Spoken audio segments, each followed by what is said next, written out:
এটা হলো 5 টাকা দিয়ে কেনা দোকানের আইসক্রিম এবং কি এটা হলো 5 টাকার কমে বাড়িতেই বানানো আইসক্রিম। তবে আমি দেখতে চাচ্ছি এই দুটোর ভিতর কোনটা 24 ঘন্টা মাটির নিচে সার্ভাইভ করতে পারবে।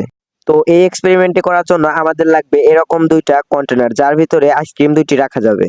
দাঁড়াও, এবার আবার আমাকে মাটি করতে হবে। আমার মাটি কুড়াতে হয়ে গেছে, কিন্তু তোমরা এখনো চ্যানেলটাকে সাবস্ক্রাইব করোনি। আর বেশি দেরি না করে চ্যানেলটাকে সাবস্ক্রাইব করে রেখে দাও। এবার আবার আইসক্রিমের প্যাকেটের ফাঁকা জায়গাটা ভালো করে বেঁধে নিতে হবে, যাতে ভিতর থেকে গলে বাহিরে না বেরিয়ে যায়। দোকান থেকে কেনা আইসক্রিম এবং কি বাড়িতে বানানো আইসক্রিম দুটোকে একইভাবে আমরা বেঁধে এবার চলো দুটো কন্টেনারের ভিতরে ঢুকানো যাক। তো আইসক্রিম দুটিকে তো আমরা কন্টেনারের ভিতরে ঢুকিয়ে দিয়েছি, এটা যাতে আরো ভালোভাবে সার্ভাইভ করতে পারে এজন্য আমরা আবার কিছু ঠান্ডা বরফ দিয়ে দিব এটার ভিতরে। হ্যাঁ, আর আগেকার দিনের মানুষগুলো কিন্তু এভাবে মাটির তলায় এই জিনিসপাতিগুলো রাখতো আর সেগুলো ঠান্ডাও থাকতো। তবে জানি না এখনো সেরকমটাই হবে কিনা, কিন্তু রেজাল্টটা তো 24 ঘন্টা পরেই দেখা যাবে।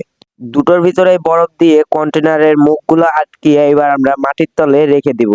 এই দুইটাকে তো সম্পূর্ণটা মাটি দিয়ে ঢেকে দেওয়া শেষ। তো তোমরা কমেন্টে জানিও যে এটা কি আদৌ 24 ঘন্টা মাটির তলায় সার্ভাইভ করতে পারবে কিনা। হ্যাঁ, আসল রেজাল্টটা কিন্তু ঠিক 24 ঘন্টা পরেই দেখা যাবে। এজন্য তোমরা চ্যানেলটাকে সাবস্ক্রাইব করে রাখো।